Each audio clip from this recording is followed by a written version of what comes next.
All right, hello everyone. Welcome back to the Warrior Mindset and Motivation Podcast. I'm your host, Eric Castillo, retired Army Sergeant First Class and life coach at Zimee Wellness Center and Indigenous Sovereignty. I'm over here with my guest today, Sergeant G. He's a U.S. Marine Corps veteran. Also has his own podcast called The Stone Veteran, which is kind of cool because we're here to just break that stigma about marijuana and weed and anxiety and things like that. Because for you 90s kids, you remember the DARE program, don't smoke weed, it kills your brain cells, it makes you lazy. All you want to do is sit on the couch and eat chips and stare at nothing, so like that's not the case.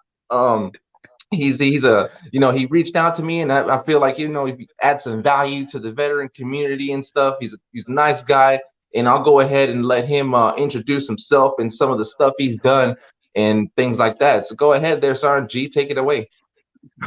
What's up, guys? I'm G here from the Stone Vet USMC, man. Happy Thursday to you guys, man. I'm glad you guys are able to come out here and hang out with me and Eric here with his warrior mindset, doing his thing, doing what he does best, man.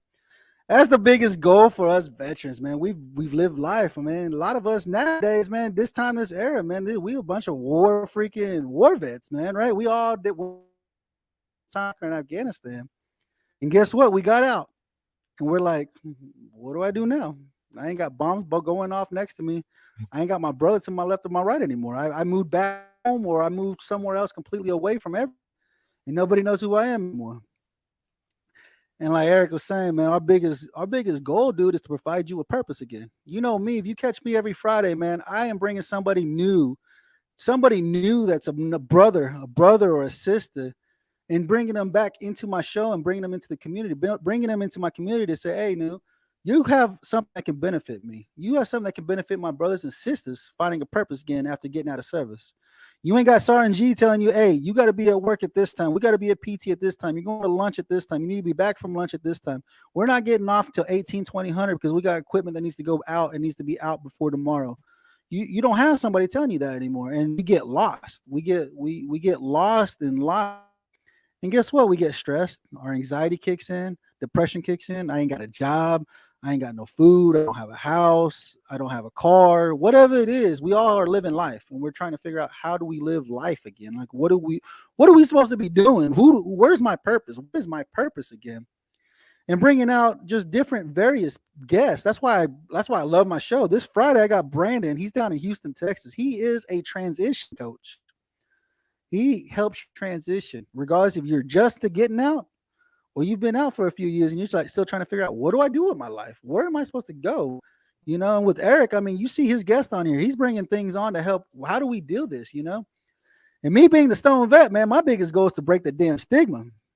Like he said, the DARE program. You guys remember the DARE program? You guys remember that? You don't want to smoke weed. That's not going to do anything for you. But that's what the government gave you. They pawn that off on the society, saying it's a bad plant. It grows outside. You can grow it anywhere. You can grow it grows everywhere. in the ground. It's not a man-made pharmaceutical like you guys are getting. If your guys' medicine cabinet look anything like mine, that thing is spilling over with pills from gosh knows how long and what. I need pills for sleep. I need pills for anxiety. I need pills for depression. I need pills for this. I need pills for that. I actually read a study. So I've teamed up with Veteran Action Council. It's a bunch of veterans helping break the stigma and providing veterans the medicine they need to deal with the anxiety, to deal with the depression, dude. It sucks, dude. But if you've never used cannabis, it's just like anything else, dude. You can abuse cannabis just like anything else, like alcohol or pharmaceuticals. It can be abused. Trust me, it can be. I've done it a couple of times and it wasn't fun, but I learned my lesson. But I'd rather go and abuse that than abuse pharmaceuticals that can actually, you have to go in and get your liver pumped and all this other crap, your stomach, because you took too many pills or whatever the case may be. But they actually did a study. Veteran Action Council posted a thing about the VA talking about these pharmaceuticals. How many types of pharmaceutical drugs are you having? Are you prescribed to help with your anxiety, your depression, sleep, pain? The average veteran is about 36 years old. Majority of us, we're in our late 30s. We're on damn half of us almost 40 years old, early 40s. But we all served around the same time from 2000 to 2010. 2010, 2012, whatever, whatever the case may be. And they said a lot of those drugs have screwed our central nervous system up. And guess what? Now we're like, fuck, now I got to keep taking this stuff because it's the only way I can function. Mm-hmm. And so what we're trying to do, like I said, I've teamed up with Brian Buckley out of Hellman Valley Grow Company out of California, San Diego, California. He's got a huge, massive research project going on right now. If anybody knows anything about research projects, them things cost millions of dollars. You can go anywhere from 500,000 to a few million, maybe even a couple $100 million, depending on how deep in depth you want to get into it. But Brian's sole purpose is to provide the medicine us brothers and sisters need to adapt to civilization, right? Like we get out, we civilians now, but it's like, I don't know how to talk to these guys. I don't know how to relate. And Eric, probably you too. You're like, you're retired. You did some time. Yeah. You deployed a lot. Yeah, it took me a while, man. Like I felt like my identity was like taken away kind of like, because I didn't know, I joined at 17. So it's like I learned everything in there. So then I come out like, I talk to people with knife hands and stuff like that. Like, hey, get your freaking ass over there. I do that at work and they'll look at me like, dude, what's wrong with you? And I'm like, well, like, and it's hard because I work at Intel and I'm doing a transition from Intel to being a coach with my fiance. She has her own business. So I'm going to be a transformational coach and I got different coaching packages I offer, but it's hard because they're not used to that mentality that we have. Like, hey, like something that should have been done in a week takes these fools like a month. And then they're like, no, it doesn't take, it doesn't happen that fast. I was like, oh, I'm like, bullshit. I was like, I was in charge of 30 people and I got shit done in 3 days. I assigned people tasks. Why are you even in this position right now if you can't even assign your people accordingly? And it was hard and it took a little while, but I had to understand that I can only control what I can control. I can't control someone else's thoughts. I can't control someone else's actions. I can't control someone else's motives and things like that. I can only control my bubble.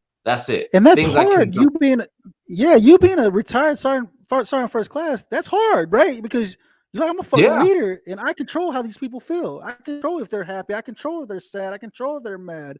I control the environment that's around us, And like you said, you can't control these civilians. Like they're going to do whatever the hell they want to do. And you're just like, what's taking you so long to do a task? Like, why is it taking you 90 days to do a task that you can get done in freaking 10, 15 days?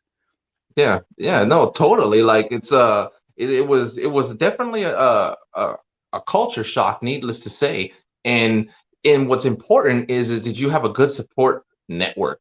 You have a good close network of people. And I'm not talking like 30, 40 people because that's a network, but you want like people you can count on one hand to kind of keep you dialed in. And right. And when you're going through those type of things like anxiety, depression, you close yourself off.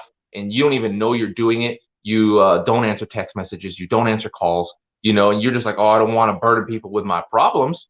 But that's what they're calling you for, is to help you, and it's a hard thing to break because you're so used to going to someone in the military. Like for me, I will go to my first sergeant if I had a problem. I don't have a first sergeant anymore, right, like, right. Absolutely. I don't have my peer, my other platoon sergeant buddy or my other gunnery sergeant buddy. I don't have them. They're still in. Some of them are still in. They're doing good things. They're first sergeants now. They're sergeant majors now. They're doing awesome stuff and they're still in. But I can't call them because they're still dealing with the madness of the military. Like right. It's absolutely. like a bitter. It's a bittersweet because you miss it, but then at the same time you're like, oh, fuck that, because it's cold here in Washington. And I was up at Fort Lewis for a couple of years, and I go outside, around 10, 11 o'clock at night to have my prayer smoke. And I'm like, thank goodness I am not in the field, so. No shit. No, absolutely. And that's the biggest thing. I mean, I get, people ask me the same question. I love the Corps. Don't get me wrong. I loved everything about it. Like you, I joined when I was 17 years old. After 2 tours to the desert, losing my first son, and 9 years, I was like, I'm done. I can't do this no more. I got a son. I had a son at the time. I had my second son, and I was like, I can't leave him. I can't go on another deployment, or I can't do. And they tagged me. They said, hey, buddy, it's your turn to go on recruit. And I said, That's a 3-year deployment, dude, in some podunk town in the middle of freaking nowhere. Like, I'm not gonna get where I want to be. You're gonna stick me somewhere in Wyoming, and I got to travel 300 miles a day just to go find a guy and convince him that he's good enough to be a Marine. I was like, I just can't do it, And so I was like, it's time to go. My time had come because things changed. Military's changing, right? The military is changing like a motherfucker right now. Like, I'm sorry, excuse my language, but it is. The military is changing dramatically every day. Everything is going, and it's changing. The grooming standards are changing. The attitudes of the people in the military are changing now, right? I had Hannah on a couple of weeks ago, and her husband was a drill instructor, and he's like, these guys are different. Like, when you and me went in, you got yelled at, dude. They put the fear of God in you. Like, oh my gosh, I screwed up. I can't be doing this no more. And she was saying, her husband was like, you can't even. I was gonna say I was thrown up a flight of steps. I didn't think that was possible. I was thrown up steps, and then because I didn't get up fast enough, I was dragged to my bed. And I'm 17. Like, how was I just thrown up these stairs, and now I'm being slid by my duffel bag, like wondering what the hell did I just get into? Right. And it's crazy. And the way she was saying, he was like, you can't yell at these guys. Like, they don't care. You could yell at them all day and they just don't care. They don't give two craps anymore. Like, you don't scare them. And they're like, these kids are all about TikTok and Instagram and all this stuff. And he's like, they still do things. Like, they can still get things accomplished, but you have to talk to them at their level. And I'm like, no. This is my Marine Corps. This is how we were raised. This is how we do it. The old freaking military guys, the old school first sergeants, the old school sergeant first class, the old school sergeants. I got people now. Like I work for the federal government. They just gave me my 20-year pin. I was like, dang, if I would have stayed in, I'd be retired already, active duty service. Like, I would have stayed in and retired. But some people, they're still doing it. They're still pushing strong. Some guys are getting their retirement and stuff. And I said, for you guys, it was in your cards. It wasn't in my cards to retire. And like I said, I don't miss the Corps. I miss the brotherhood that I had when I was in the Corps. That's what I miss. And that's what I think a majority of us veterans miss, is that brother to our left and our right. On a Friday night, if you weren't, because you get worried if you're working on the weekend or not. If you weren't working on the weekend, you'd be like, who's having the barbecue tonight? Who's having a get together? We're going to get together. Yeah, we work a week long. And you're not going to get everybody from the platoon. You're not going to get everybody from the squad, but you're going to get those guys that are like, I ain't got nothing else to do. And I want to hang out with somebody. I don't want to be alone. And that's the biggest thing, is that being alone. Us veterans, we've seen things, we've done things. We've done things that most people couldn't understand why we did the things we were supposed to do. But you got to figure, like you said, you did it at 17. I joined at 17. The Marine Corps created who I am. My dad didn't create who I am. My mother didn't create who I am. The Marine Corps created who I am. And I hate it. There's days I'm just like, why do I act like that? Why am I looking at somebody like that? Why am I snipping at somebody? Why am I knife handing this person? Like, why am I so angry? That's what happens when you active service, man. Like you said, you've had 6 tours to the freaking great old Middle East, dude. And you see things, you've done things, you've had to do things to make sure that you came home, right? Oh, yeah. And trying to relate that and try to convert that over to a civilian who ain't never left home, who's been in the same city since they were born and grown up and met the community and grown in the community and everybody knows everybody. It's like hard to relate to something like that, to be able to be like, yeah, dude, like, look, this is what I did. And you get that stigma, especially me. They're like, oh, he's that Marine.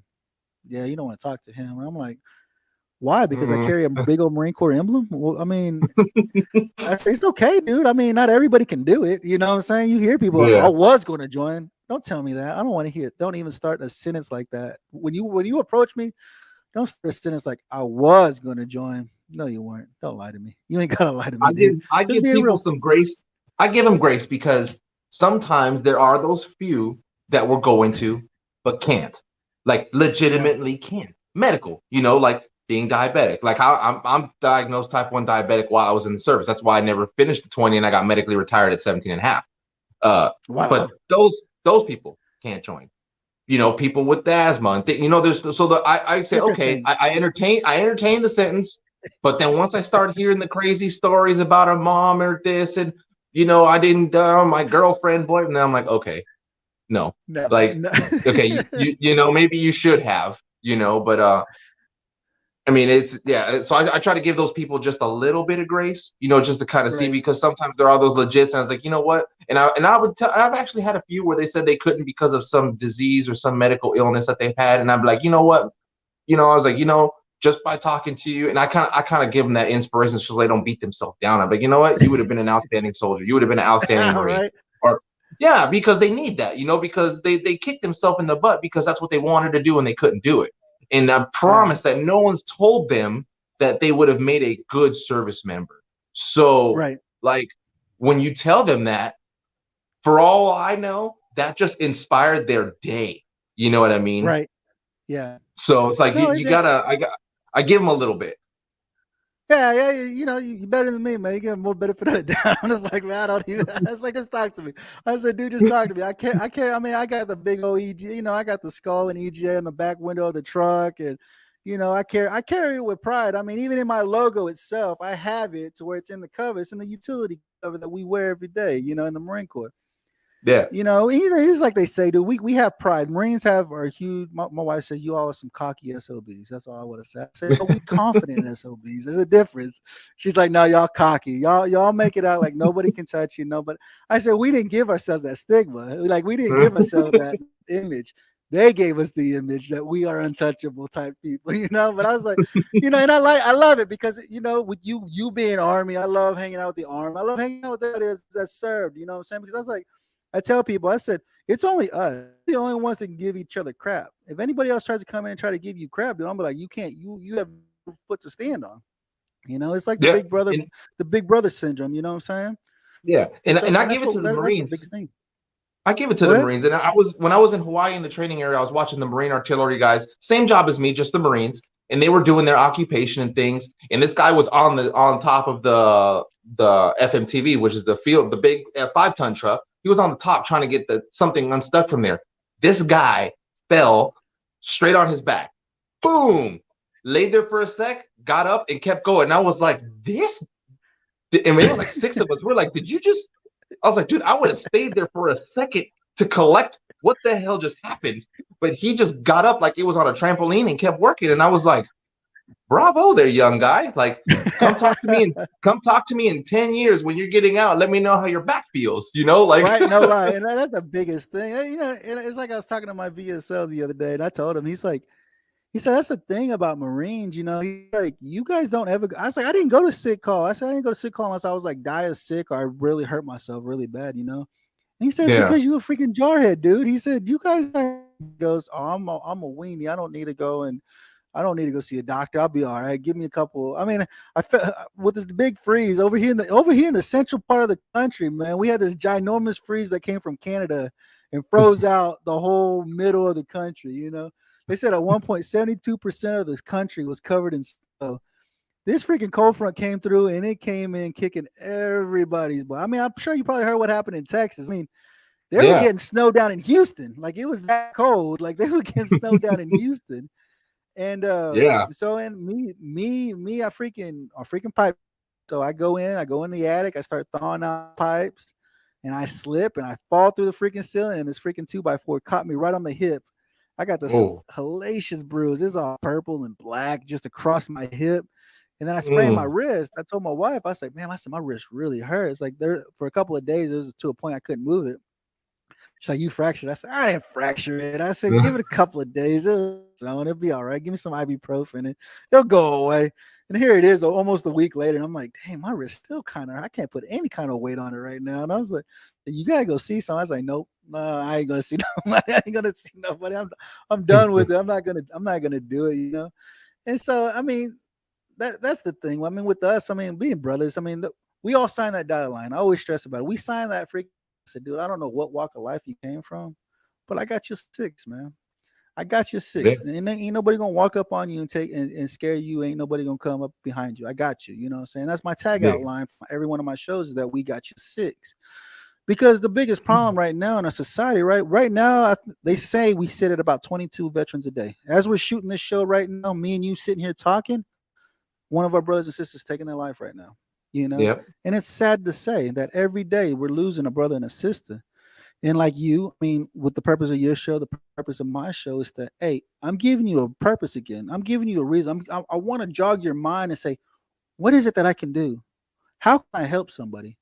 You know, a lot of times people like try to call somebody, absolutely don't text, because I mean, text is informal, and yeah, I mean, it's more convenient, especially on our lives. A lot of us are go, go, go. I mean, I got a wife, I got 7 kids, and I help my wife run a distribution center. I'm editing videos all week long for my show. I got a show that Mhm. runs on Wednesday with Veteran Trash Talk. They call it the Marine Corps Wednesday episode. And then I got my show that comes out every Friday. And I mean, we stay busy, we stay hooked up. I mean, depending on what you're doing right now, what kind of life you're doing, whatever your life is doing, and what you're dealing with, you get busy. You know what I'm saying? It's hard to find time to reach out to your brother, reach out to a brother or sister that you served with. And hell, you don't even have to serve with them. I mean, there's plenty of Facebook Yeah. groups. You can get on Facebook. There's plenty of veteran groups out there, dude. You can reach out to any of them. I guarantee you, any of them will talk to you. Like, how you doing All today, you got man? to I'm just put not is I having a need good. help. I need help, right?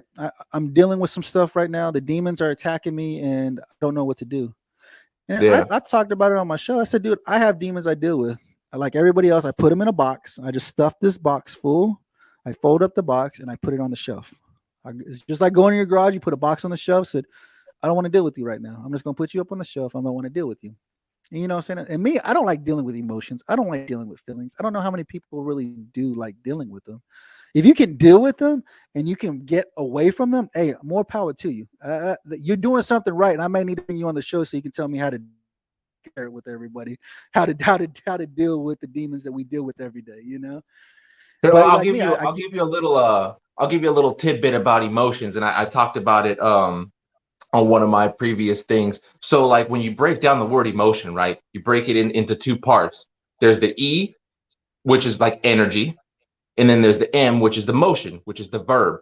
So when you think of this cycle of an emotion, before an emotion happens, there's a thought. So when people says, "Oh, I feel this way," it's like, no, you thought this first. So the thought that you're taking is now converting into energy. So now that energy is going to be either good or it's going to be bad, depending on what you're doing with your thought. Now, the motion, which is the verb, is the direction you're carrying that energy. So if you're having depressive thoughts, you're having a negative thought turn into negative energy, which is going to carry out a negative emotion. So if you can put stuff in place to convert that negative to a positive and make it a positive emotion, a positive energy motion, you'll be all right. And it's just okay, it's doing that, which is the hard part. But there's things that are offered, and there's things that I can do and other people can do to help you put those roadblocks in place to convert that. So they're called limited thoughts and limited beliefs. It's you believing in something and thinking in something without acknowledging nothing. It's your thought only, and that's what it is. But when you're presented with a challenging question on it, you know, like, oh, wait, is this my thought process on what I'm thinking, or is this what it really is? Is it yeah, factual, like 100%, like black and white proof, or is it me just creating this? And most right. of the time, it's just you creating it. Yeah, see, it's different things like that. See, so you're able to see how you spit it out like that, and so people can wake up and they get an understanding of it. Like a lot of people don't know that. A lot of people don't Yeah. know that. And I mean, like you said, with the purpose of the show is to help people like that are Yep. dealing with that stuff. You know what I'm saying? A lot of, Right. like I said, a lot of thoughts we deal with. A lot of us are alone. A lot of us are alone. A lot of us live alone. And those are the times it gets hard. That's when the days get dark. You know what I'm saying? We always talk about the days Yeah. getting dark. It's like the biggest thing So like, I always stress. The biggest thing I so always like, stress is that let's. you're not alone.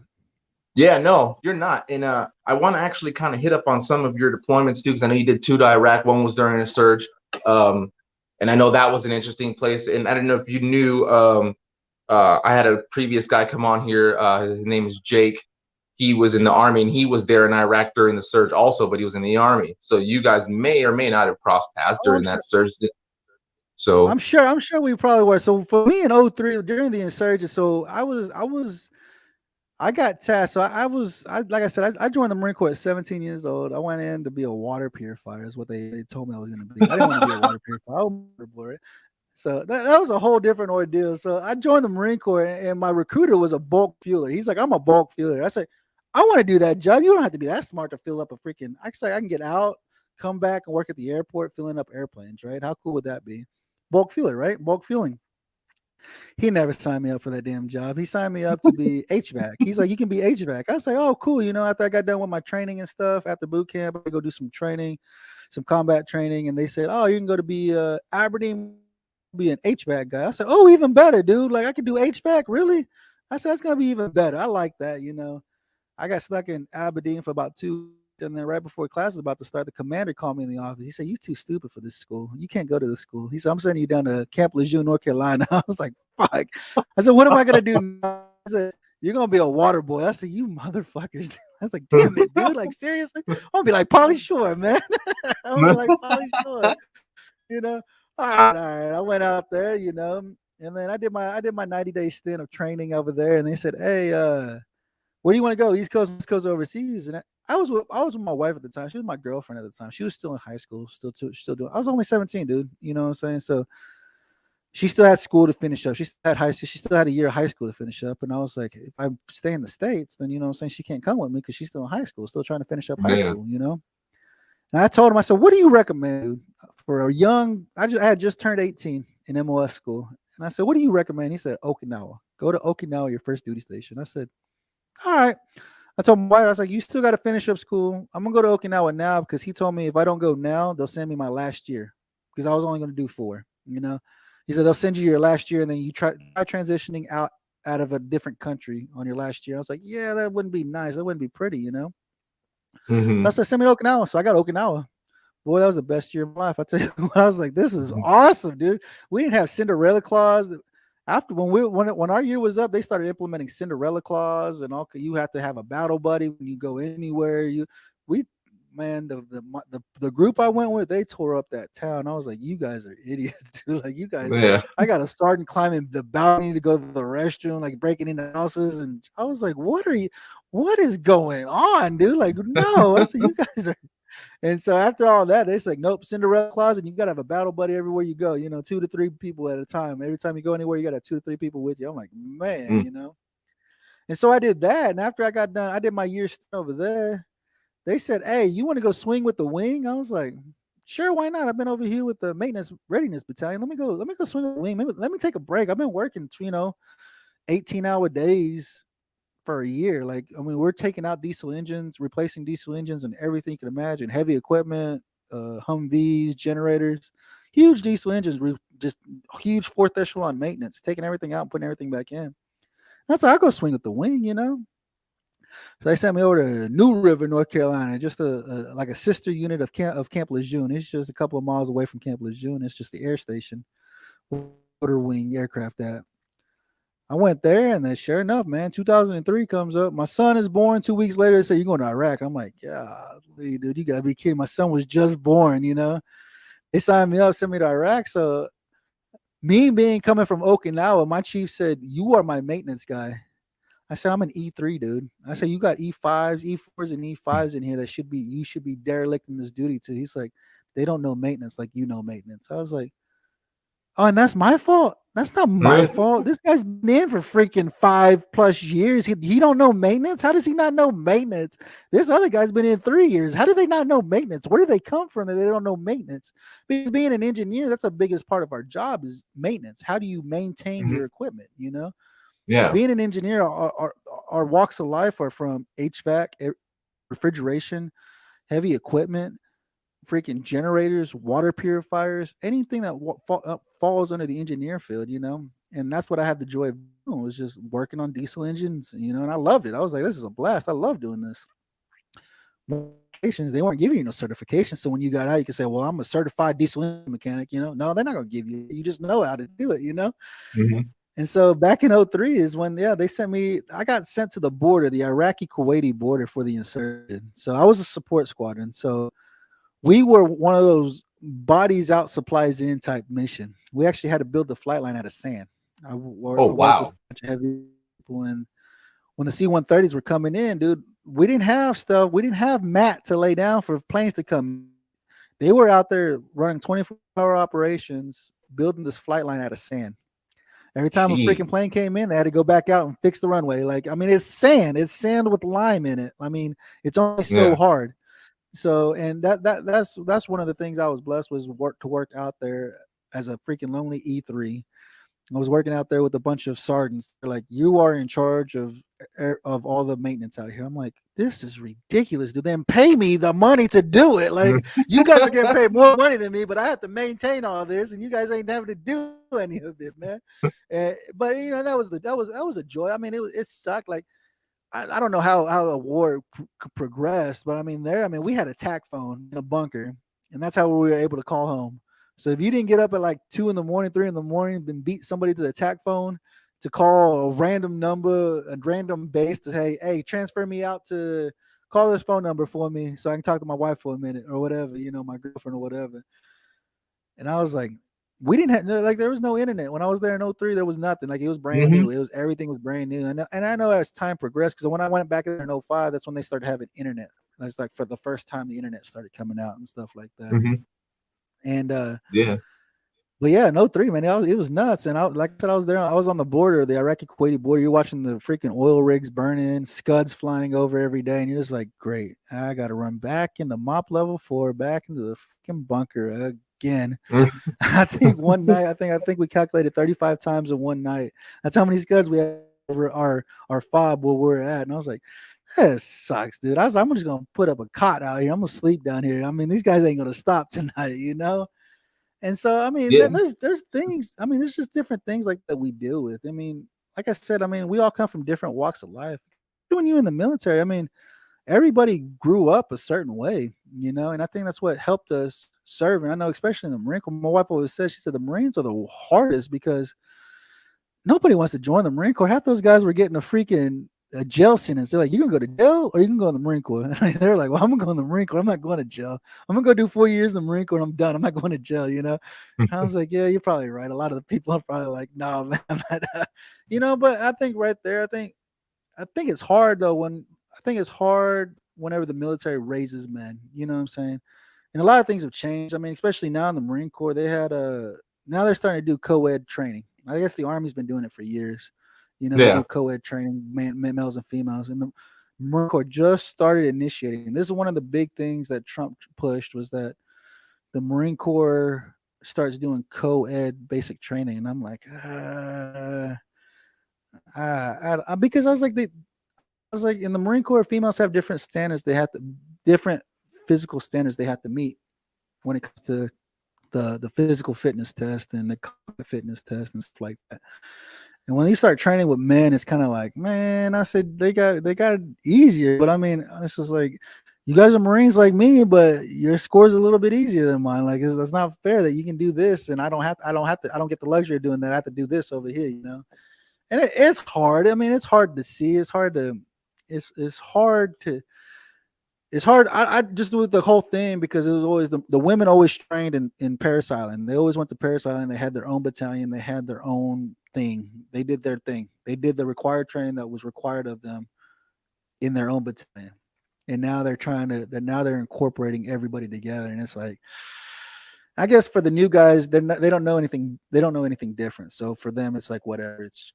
This is normal, right? And so they're now having. The first female troop actually went to San Diego this month in February. They started the first female battalion in San Diego, and I was like, I mean, we'll see what it become. I mean, they've been trying to get rid of the Marine Corps for decades. Like, the government's been trying to get rid of the Marine Corps, but they can't get rid of us. Like, they're like, we need them. They do so much more. They're able to pack up and ship out at the drop of a hat. Now, I was like, it's true. I mean. And they're downsizing the Marine Corps now. I think when I was in, we were the largest at like 244,000. And I think right now, they're sitting at like 160,000 right now. Because people are getting out every day. People are getting out every day, And they're trying to make it more proficient, more able to deploy out and stuff like that, Yeah. And so, I mean, with it's different. I mean, there's a lot of crap going on right now. I mean, I'm sure you guys have seen the thing with the female Marine posting her TikTok video out. And I told my wife, I watched it and I was like, my wife was like, you are screwed up for picking the victim, for picking the guy over the victim. I said, I'm not. I said, what it came out to be is that she was like, this is why females kill ourselves. And she was making out like this guy had raped her and sexually harassed her and stuff. And I was like, And I read an article. An article came out from the Marine Corps, from 2MEF, and they said that I guess he got into her phone and got some pictures and some videos of her, and I guess he showed some other Marines and stuff, and it upset her. I said, well, I mean, clearly it does, but I was like, and my wife was like, this is bullshit. You shouldn't be siding with the guy that I was like, I'm not siding with anybody. It's like, how did he get access to her phone? Why did he have access to her phone? And why does she have that crap on her phone? Like, if she has some freaking sexy photos or something of her that nobody was supposed to see, then don't put that on your phone, because people can hack your phone just walking by. Like, you could walk by and they can hack your phone. Like, you know what I'm saying? If you don't want people to see it, then you probably shouldn't have it on your phone, like, let alone your computer or anything. And that's one thing I'm going to have to train my son and train my daughter is like, you don't take pictures like that. Like, you don't take pictures like that, because you never know where they're going to end up, And my wife was like, you were siding with him. I said, no, I'm not siding with anybody. I said, they're both in the wrong, but for her to make a video like this guy raped her and like she was crying, I was like, now you're making it out like this guy, like, straight up, like, it's one thing if he raped you, get rid of him. He needs to go. He needs to get out of the military. Like, he shouldn't be doing that crap. But I was like, he stole some information. I said, look, dude, I work some information security for the government. I got to report top 5 espionage terrorists of 2020. They all work for the government. We hired them and they were the top 5 espionage terrorists. I'm like, it happens. Like, I mean, these guys steal information. People steal information on a regular basis. You don't even know. You can walk by somebody and they have a thing in and they steal information. If you have your card on your phone, they can get in there and steal all the information. You know what I'm saying? It's crazy how they do that nowadays. It is. And and I was like, it sucks for her. Like, I feel sorry for her, but I was like, now they're kicking this guy out. And I was like, for stealing a little bit of information, I was like, man, this sucks for that. It sucks for both of them. It sucks. It sucks for both of them. And they're like, well, she made this huge video. And I was like, this dude raped her. Like, this dude did some things. That's what I thought too. That's what I thought, and he stole some pictures from her phone. And I'm like, damn, dude, and my wife's like, you can't side with him. I said, I'm not siding with him. He's wrong too. Because me, being in the military, your boy gonna show you like, hey, what I did to this girl the other night. Look what this girl, I got pictures of this girl doing this thing to me the other night. And you're like, dude, don't show me that. I don't need to see that kind of crap. Like, I don't want to see. That's for you. I don't want it. Yeah, that's for you. I don't want to see that crap. You got it for you. I don't want to see that, dude. I don't need to see that crap flying around everywhere. Because then now y'all end up getting married. Now I got that image, like what you showed me a year ago. I seen her doing some things that I probably should never have seen her doing. Now you're married, dude. Yeah, now barbecue, and I'm over here looking at her like, oh, all I see is that picture, like. Absolutely. They're like, yeah, he's getting reduction of pay, reduction of rank, and they're kicking him out. And I'm like, man, all because of some pictures. I said, that sucks, dude. I said, should he have been like, was it worth it? That's just how I see it. Like, was it really worth it?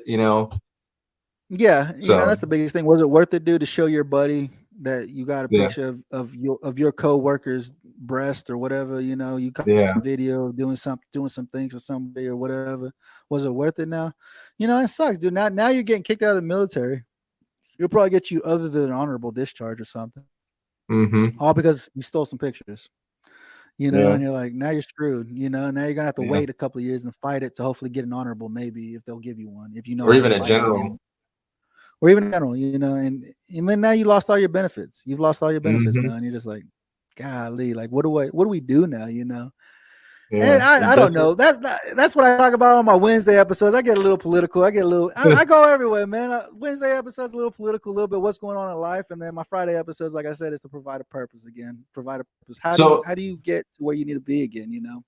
Right. So let's go with the transition. Let's go with coming out, because we know that's the toughest part for vets, is getting out. Some people have it good. Some people have it bad. Mine was not good. Mine was very, very hard, very dark, very hard. And so how was yours?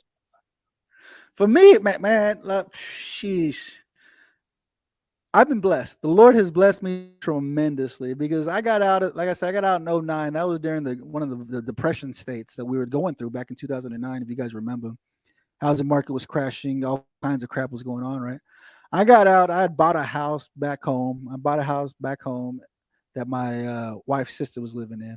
And we told her, I said, hey, you're gonna have to move out. We're gonna have to move in because that's the only house we have. We bought it. We were blessed enough to be able to buy it outright.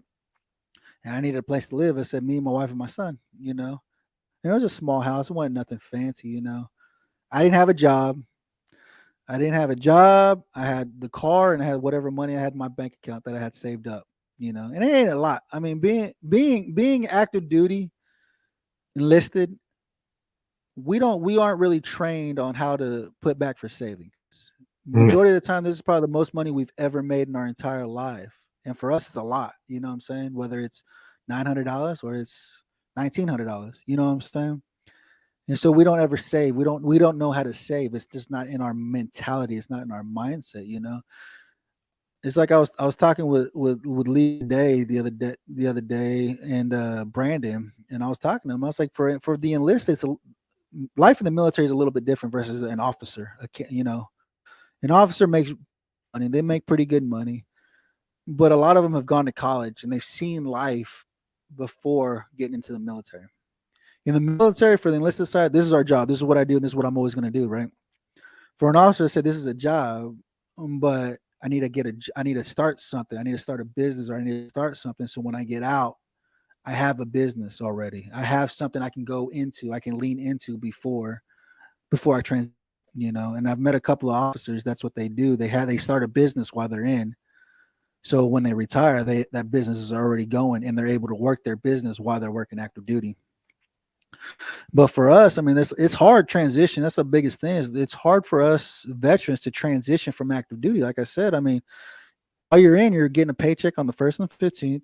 You got medical, you got dental. You can go do it, and you can take care of your family. If you do get married while you're in, and you have kids, I mean, you have those. And it's hard to leave and tell your wife, I don't want to do this anymore. I need to find something else. And then you get out and you don't have a job.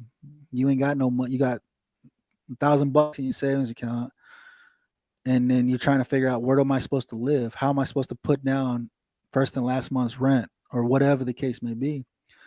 And it's hard trying to figure that out. And for me, I've been building my community with the Stone Vet. I've been building my community to bring people in that are doing things. I have great people who have nonprofits that are doing great things in the veteran community with their nonprofit. I also have people like Brandon, like I said, coming out this Friday. He's a transition coach. He helps people transition out of the military. What is it you like doing? What do you want to do? What do you think is going to drive you to bring in money? How are you going to make a living? Like, what is it? And he helps you find the resources you need to be able to start your business if you want to start a small business, or you want to get a job working for whoever, Toyota, or working for the government. And he helps you write your resume so that it looks good for you to transition into those resources, and he provides the resources for you. And that's what I love about my community. It's not a huge community, so I got 100, 150 people in my group, but they all support each other, which is what we're supposed to be doing, is supporting each other. You have a small business. I got Michael Barton. He does MKB leathering. He does leather work. He makes wallets and all kinds of holsters and all kinds of cool leather things. He's another jarhead, and he's like, I just started Kickstarter. He needs bigger equipment to do what he's doing right now. And he's in my group, and I was like, you're part of my group. Let me make a post so people know, hey, because I don't know anybody that likes leather work, but my community may know people who like leather work that needs a lot of leather work done. Let me try to hook you up with somebody that could use your services. I got Callie, who's another jarhead. She owns Oakwood Place. She makes awesome freaking plaques, dude. Like, these things are like shadow boxes. It's your rank in a shadow box. Coolest things ever. Yeah, it's cool. She's got over 10,000 followers, dude. She's got over 10,000 followers now. I've been with her from the beginning. I've had her come on the show a couple of weeks ago, and she's doing amazing things. But she started her own small business, and that's the biggest thing. I'm trying to teach my son now, start your own business, dude, because being a veteran, dude, we hate working for somebody. We hate it. We hate having to clock in and clock out every day. We hate it. We don't like taking orders from somebody else. You know, me personally, I work for the Air Force, and I work with a bunch of Air Force veterans right now. And I look at these guys and I'm like, this sucks, dude, because I've been doing this job longer than you, and I know how it functions at my level, but they're not going to promote me because why? I don't know. I have my degree, I have everything required, and I'm the only one in this whole office that knows how to function every job in here. But they don't want to promote me. I've maxed out of where I'm at. And I was like, Wow. I've says time has come, you know what I'm saying? And it sucks clocking in and out for somebody else. And then whenever you're clocking in and out for somebody else, you have to look at it. You're making them rich for your work. Why can't you Yep. put your work into something to make you rich? You know? And so Yeah. hopefully, I mean, and that's the biggest thing. Transitioning is hard. It was, I mean, for me, I went 6 months without work, and then I applied. I applied working for the Air Force, and they picked me up. You know what I'm saying? They picked me up 6 months after I got out of the Marine Corps, which wasn't bad. And that was during the time when Bush was doing a huge veteran hire for the government type thing, you know. And so, and for me, like I said, it was hard, but I had a little bit of money in savings that I was able to live off of for 6 months. And then, like I said, whenever you get out, you guys don't realize you can get your unemployment. You get unemployment, like you can go collect an unemployment check. And during that time, you need to be working on your disability to get your disability rating up. You know, depending on what you did while you're on active duty service, you know, Yeah. because you've earned. This is something I've been trying to preach my dad. My dad's a retired sergeant first class as well. He was a reservist and he retired. And I helped him. He was able to get up to 60%. He's like, I don't want to play no more. I'm like, but you've earned this. Like, don't you want Yeah. more money? Like, I mean, that's the hardest thing is finding what is it that you want to do. Did you know that your GI Bill, you get E5 pay with BAH when you go to school? And you don't have to go to college. You can go to a trade school. You can go to a trade school, pick up a trade, or you can go and do some other training. There's other schooling out there that the GI Bill will pay for, and Hmm. you're going to get paid while you're going to class, while you sit in class. So if you're at a moment in your life you don't have a job yet, you're like, man, I need money. I need to make a little bit extra money. Go to school. You don't have to get a Yeah. college degree. Get you a degree in something. You in graphic design, you like doing graphic design, get a degree in graphic design. You want to build computers, get a degree in building computers. Like you can go to trade school and use your GI Bill and still get paid while you're in school, getting your certificates that you need, so you can get a job. You can get a job that you love, you know. Hmm. And that's the biggest thing is just providing resources for our brothers and sisters, because that's the biggest thing when you transition out. Those resources aren't there. They give you a week, right? They give you about a week whenever you're on your last year in. You get about a Hmm. week, and they say, okay, you can go to class for a week to help you transition out of the military. And then you go, and it's almost like, it's a week vacation because, yeah, these classes are going to give you some resources. They're going to give you a couple of websites and say, hey, you can go look at this, you can go look at that. But I mean, like I said, you ain't got somebody telling you to go look at this, to go look at that. Yeah. You, a lot of us on the illicit side, if we ain't got somebody pushing us, we're not going to do it. You know, and that's the hardest part is for people who transition out is just finding your purpose, finding the purpose again. Why are we? What am I supposed to do? Sergeant G ain't here telling me what to do anymore. Eric, Sergeant First Class still ain't telling me what to do anymore. You know, I don't know what I'm supposed to be doing now. Like, where do I go to work? How do I find a job? How do I transition the stuff I've done in the military? How do I transition that onto a resume to get the resources that to get a job? I'm a leader, you know what I'm saying? I said I was an E5. I got out as an E5 sergeant, and hell, in the Marine Corps, that's the backbone of the whole freaking Marine Corps. Without that sergeant, he ain't able to do anything else. Like he has to go and derelict duties to the lower Marines and say, hey, this is what we got to do today. This is where we're at. This is what we got to do, you know. And that's like the backbone, you know what I'm saying? You got your staff Hmm. NCOs, they derelict duty down, and you got your all your junior enlisted that are below you that you have to derelict the duty to. And so you're in the middle. You're right smack in the middle. Like, damn, dude, like I'm getting it from both ends. Neither one of them want to give me anything. You know what I'm saying? And that's the biggest transition that we. I mean, that's hard. That's the hard part, man. It's transitioning. What is my purpose now that I don't have anybody telling me what to do anymore? Where do I find that push of what I want to do? Do I want to make music? I got somebody. I know somebody that's making music. You want to be a director, producer? I know somebody that's doing it right now. He was active duty army. You know, you want to start a nonprofit? I got a perfect guy, Travis Johnson. He'd be able to tell you how to start up a nonprofit, and he has everything ready for you to start a nonprofit if you want to go that route. you know, and there's so many resources, and that's why I'm proud of my community, because everybody is there. Everybody helps everybody. We are supposed to support each other. Because like I said, you're up in Washington, I'm in Oklahoma, but we don't have our brothers to our left and our right like we did when we were active duty. We ain't got them there to support us, to push us, to heckle us a little bit, you know what I'm saying? Give us a hard Yeah. time. And we miss it, you know what I'm saying? That's one of the biggest things, is missing the camaraderie that we once had. And finding your group, finding your community, growing your community. Like I said, over the Stone Vet USMC, I'm growing my community. I have great people on my show. I got great people that are coming on the show. I've had great people on my show. I mean, like I said, I had Travis Johnson. He's number 11 for top 25 veteran owned podcast. I had like 2 episodes in and he came on my show. I had Richard Kaufman, number 8 all time veteran podcast. You know what I'm saying? And I'm like, dang, I had like 2 people at the time when he came on my show. I'm like, so I've had great opportunities. I've had great people on my show, and I'm continue bringing on great people. The whole purpose of my show is to show my community, show my brothers and sisters, hey, these guys are doing it. Is this something you want to get into? I have all their contact information. You can reach out to them and say, hey, I want to do what you're doing. How do I go about doing what you're doing? How do I go about starting a t-shirt business? How do I go about starting this? How do I go about starting a stereo install business? I've got people that can help you get your business started and off the ground.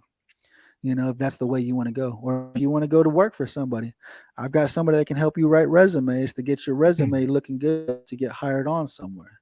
And that's the biggest thing, is just providing the resources for our brothers and sisters. We have to do it. Nobody else is providing them resources. We as podcast people, having our own podcast, making sure that the right information is getting out to them, so they can be like, yeah, this is what I want to do. This is where I want to go with it, you know. And that's the biggest thing, is when transitioning out, finding your purpose again. Yeah, no, that's good, man. I was just looking at something here on the thing here, and I think all that stuff is like perfect to wrap up and close um, this here with just you. Like this here is perfect. Right here, a resource, basically a resource that can spiderweb you off into whatever you need to do. You have a lot of different opportunities and resources for vets to get into, and it's diverse. It's there. If you name it, it's probably there.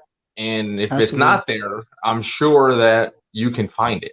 And that's typically what being in the military, when you become a good resourceful non-commissioned officer, is if you don't have the resource, you will find it, you Absolutely. know. And then that's how you can tell the type of leader and character of someone is say, hey, okay, you know what, I don't know where it is, but I'm gonna find it, I'll be right back, you know. And No, you absolutely. find it. And that's what Absolutely. this whole thing is about here. And it's just this podcast today is just for knowing who your resources are, knowing who your people are. So if you want to get in contact with Juan over here, he's got his Stone Vet group for veterans. You could join it. And I joined it. He's got a couple of questions on there that he asked before he joined his group. Very legit, straightforward questions. And he just wants to know, if you're not a vet, how are you going to help the vet community, which is the main reason why I do this podcast. You know, it's like it's veterans only. And if they're not a veteran, they got to impact the veteran community in some way. Like how last week I had Dr. Bradley Nelson, who wrote the book on the emotion code. He was my first non-veteran. But you know what? It was a great, informative podcast. And that's what it's about. And it's about what he does to help service members. And that's what we're trying to do, is just as a community, just get everybody together and just help each other out, because we don't have that stuff like how we did in active duty, like how you No, mentioned absolutely. earlier.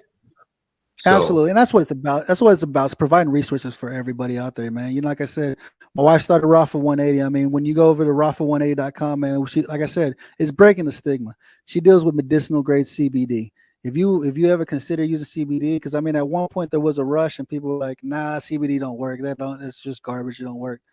It works. If you know what you're using, get over to yeah, Rapha180.com and figure out, when you can combine CBD and THC together, it's like euphoric. I mean, when you find the perfect balance of the two, it's perfect, man. And it's like I said, man, get over there, sign up, subscribe over here to freaking Warrior Mindset, man. Help support him grow his channel.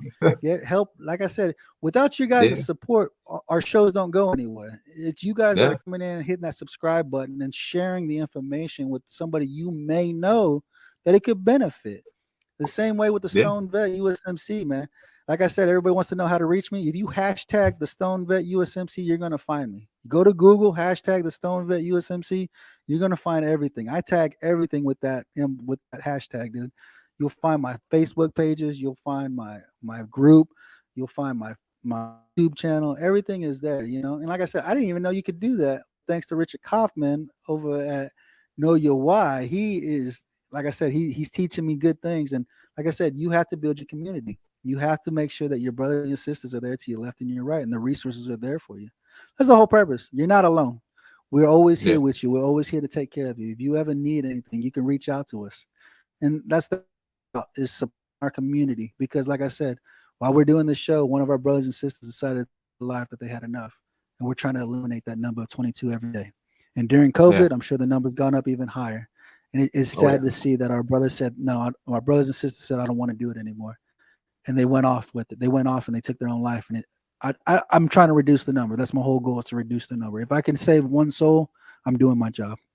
You know, that's about it. Here. I appreciate it, sir. I appreciate you allowing me to come on your show and crash it a little bit, get a little bit of crayon jargon going on in here, and just being able to hang out, man. This is my therapy. It's like I tell people, my show is my therapy.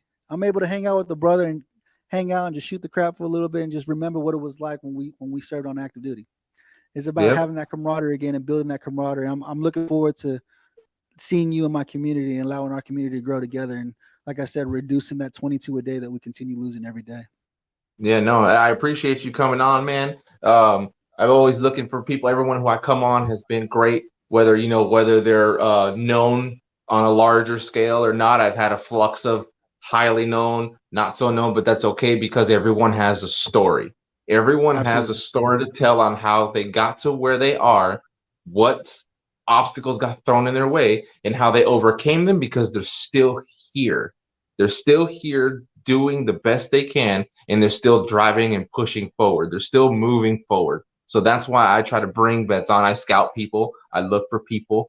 That was my fiance's idea. She's like, scout for people and look what they're doing, see what direction they're going, and then pull them on. So that's what I've been doing, you know, like I look and I scout. Not saying that anyone's not more important than no one else. I just look at the direction and see, maybe, you know, even if someone doesn't really have one, that's okay. They can come on my show and we'll give them one together.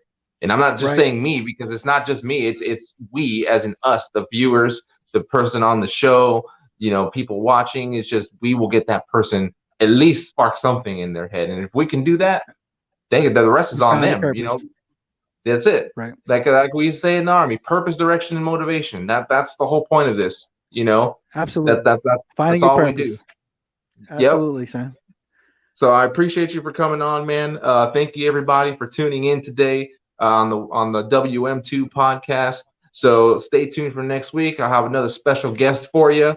And then go ahead and follow the Stone Vet USMC. If you're a veteran, go to his Facebook page, subscribe to his YouTube, subscribe to all my YouTubes and Facebooks and everything like that. And then we'll see everybody next week. Absolutely, guys.